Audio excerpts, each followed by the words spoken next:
So with what's going on in the country, I've been asked, SJJ, as a karate black belt, how do you defend against a knife attack? And I heard the Anglo Gang boys discussing it last week.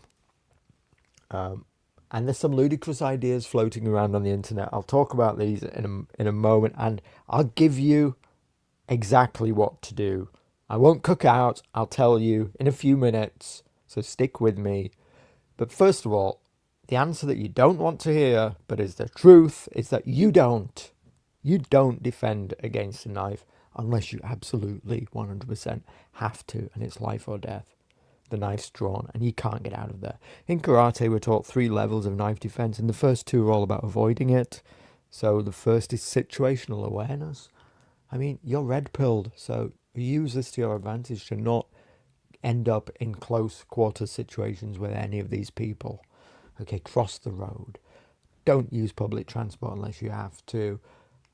Realize who is likely to be carrying knives, who the people are. You know all this stuff already. Use it to actually improve your physical safety rather than just talk about politics on the internet. You apply it to the real world, for God's sake.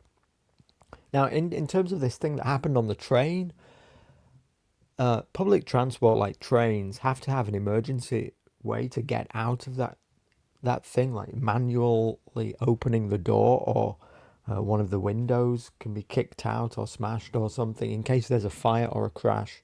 So, I mean, if I was on a train nowadays, I would immediately figure out, read this information about how to operate that emergency exit, sit near it.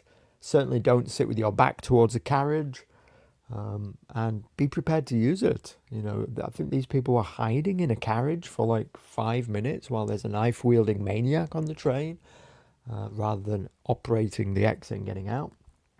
So that's the first thing, situational awareness. The second one is running away. Yeah, you don't want to hear that, but it is. It's in any situation where you run away from a knife because you're going to get cut up and killed. Otherwise, if you attempt to do any of this shit about blocking the knife, trying to take the wrist, whatever, that I'll look at in a second. So your pride is worth shit if you're dead. Okay, so avoid it. Run away from a knife. And then the third is it's life or death.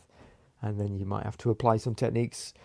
And looking at some of this, I've selected a few videos of the internet. Before I tell you what I would do, I've selected a few videos that are at least a decade old, because I'm just going to critique this as comical, and I don't want these people to still be around to realize I'm making fun of them. But I mean, full disclosure, it was years ago that I got my karate black belt second dan. A lot of that was weapon drills and knife defense. So I mean, over the years, I've kept up with some of it. As recently as a few years ago, helping out at a local dojo with the kids. So, I mean, the truth of the matter is, though, does any of this shit work in real life? It's questionable. It really is questionable, dude. I mean, let's take a quick look at what the kind of shit that you're taught. Again, sir. 1, I'm going to hook around, grab my own wrist, tight triangle, not out here, but right behind his ear. Simultaneously, I'm going to step behind. One more time. He comes in. 1. Hook here, step behind, off balance, and pivot, and he's down, pressure on the carotid with the elbow. If I want him to drop. I mean, look, you have to appreciate these are techniques being taught in isolation, and they're meant to be incorporated into larger routines and stuff, and drilled out to the extreme. But I think this one here is this is Taekwondo, but these weapons drills are all very much alike. Here, hop, 1, push, turn, catch. We're here. We can take the knee with a kick, bring him down, strip the weapon, and come out. And you can see a theme coming about that is get out of the way of the knife and try to stop yourself being stabbed and take that knife off of them at the end of the day, because otherwise you're going to get stabbed. I mean, this is... Well, let's just watch this. I go here, I pivot and take him down here. Doesn't matter. What is important is super important. Never be in the path of the knife. Boom, you're dead, potentially. Out of the way. Knife comes in from the top. You always see these things here. Okay? Wrong. Go. Here. See? Go. See? I'm out of the path of the knife. I mean, the Now truth if I is, get in case there's an accident, knife is going to kill. the truth is, this guy's Now, getting killed. yeah, this was difficult because you're not going to go, but it doesn't matter which way you go. As long as you're out of the path of the knife, that is the most important thing to remember. Whatever defense you're going to use, if you chop the hand, out of the path of the knife. I mean, look, the truth is this old man's getting killed. Let's just finish up on this based black guy, actually, who at least shows you in the end what needs to be done. If the knife is here this side, you can turn this one here and back here, okay? And then you go here, okay?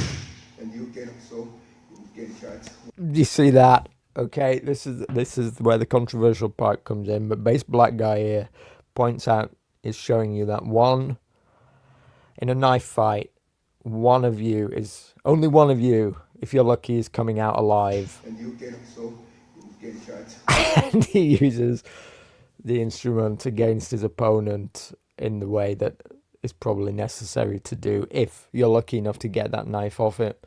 Now, the brutal reality of a knife attack is that it doesn't play out in any way, shape or form like this. And you can practice techniques till your heart's content. And these things are only useful to a degree if you're lucky and a situation plays out in which your muscle memory allows you to have an advantage over an opponent. To the vast majority of people, to anybody who isn't spending, I don't know, like 16 hours a week practicing this shit, I think most of these things are dangerous because a knife attack will actually play out like this. And all of a sudden, like, you didn't do anything. That's the reality of the knife attack. I'm not going to sit here and come up and nicely just jab. It's going to be, we're having a conversation, I'm threatening you, I'm talking to you, and all of a sudden I just come in and I'm stabbing you as much as I can in different circumstances. That's the reality. That's the reality of a knife attack. It's too late at this point, and we can see the moment here that it's too late. It's too late. You basically have a split second here. Okay, here is your split second to do something about it and not die. And the reality of this is it's already too late. You've failed 1 and 2. You failed situational awareness and you failed to get out of the situation. You failed to run away. And here it is, life or death. Now, you have 2 choices. You probably should try to grab hold of that knife. You're going to get cut up. The other one is to use immediate devastating strikes to the nose, in the eyes, to the face. Okay, and then use that knife upon the opponent as best you can. But here, you failed, unfortunately, and nobody can prepare you. Nobody, I don't care who they are, nobody's preparing you with telling you techniques about how to get out of this situation unless you've learnt them, and you're still learning them every day from muscle memory. Right, where was I? I actually just had one of them turn up at my door, but thankfully he was delivering an Amazon package, so none of these techniques needed to be applied. Look, the answer is, that I said I wasn't going to cook on, is that you need to not become a victim at the end of the day. I was taught a particularly controversial, offensive form of karate, not defensive, and we're taught that you never become a victim. And in situations like this means striking first. Now, this is legally questionable, but if you genuinely fear for your life, that your life is in danger, then I think you are ethically, whether legally, you are ethically justified to strike first. And if you choose to strike somebody, then you must strike in the most devastating manner possible. It is a life and death situation when you're choosing to do this, because this person is trying to kill you, and you have to be willing to potentially do the same in return. Okay, you have to be willing to do that, and you have to, in that moment, choose the most devastating option. In this moment right here, you do not become a victim. Okay, you do a devastating headbutt to the face or whatever is necessary to get out of this situation, but it's probably too late in this one right here where the knife's at your stomach. I just don't see how you're getting out of this. So never end up this type of victim in this type of situation. In 99% of situations, you can create distance, create space. That gives you the opportunity to exit and leave, and at the very least, create some distance to then quickly and devastatingly use a strike on the face. Okay, that's the only advice that I can give you. Practicing any of this shit right here is not going to help you unless you're doing it 16 hours a week and it's part of your muscle memory, and then you have a lot of luck on your side, and you're probably going to get cut up at the end of the day anyway trying to take a knife off someone. At least Base Black Guy here understands the brutal reality of the situation, and finishes the job. It's not what people want to hear, but so that's the reality of the situation. Absolutely devastating strikes and first strikes, because the first strike matters. And if you're the one receiving the first strike, then you're probably going to be the one that's dead and bleeding out. Now, there's some laughable stuff on the internet about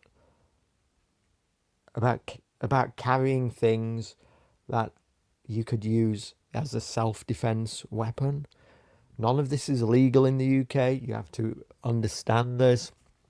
So I obviously can't advocate for anyone doing anything like that, but most laughably, most of it doesn't work anyway, like deep heat spray and all this kind of shit. I think all you're going to do is make somebody angry with any of this stuff. I've heard this kind of gel that people use, or I've heard women talking about using hairspray.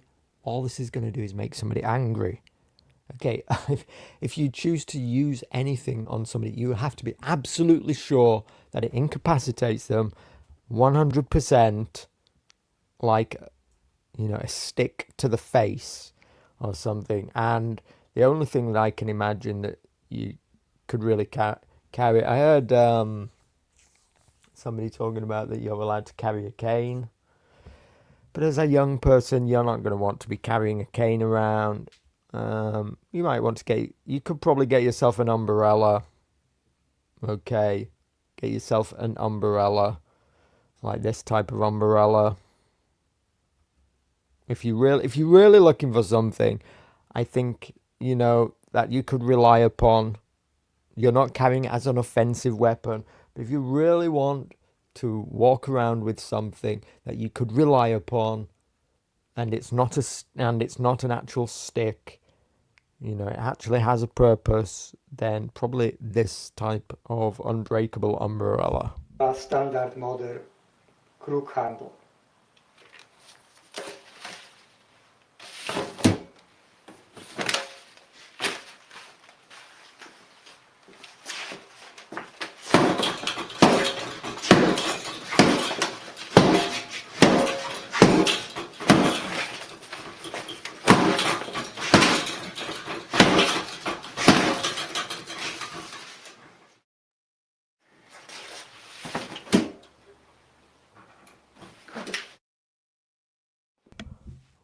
Okay, this is effectively a steel or carbon fiber rod, basically.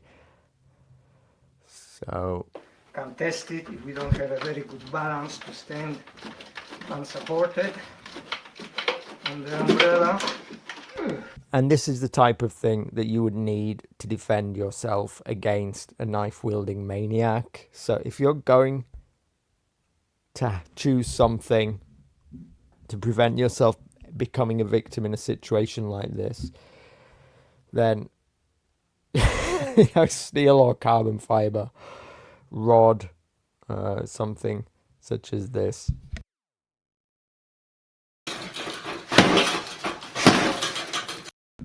that's probably your best shot, dude. That's probably the best shot. But you have to be careful about anything like this. But at the end of the day, it's life or death. So anyway, those are my thoughts on the knife-wielding maniacs in the country. Don't become a victim. You're red-pilled. Don't just use this to waste your time talking about politics on the internet. Use it to stay safe.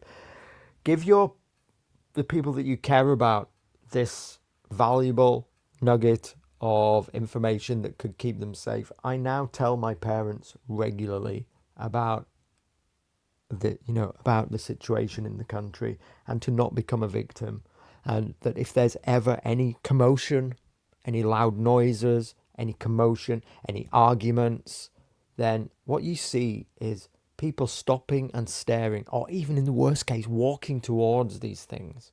And that is the last thing that you want your loved ones, your parents, your children to do. You need to instruct them that these are the signs of potential mass stabbing events. And the moment that there's commotion, the moment that there's shouting and arguing or anything like that, they need to recognize it immediately and extract themselves as quickly as possible from the situation while keeping an eye in the direction of what's going on and not becoming a victim. Don't go towards these things. Don't try to intervene. Don't try to get involved. Immediately leave the scene of commotion. Go to a safe place and only look back to make sure that you're not being pursued. These are the things that will keep you safe in modern Britain. Okay. And those are my thoughts anyway. Thanks for watching. I appreciate you.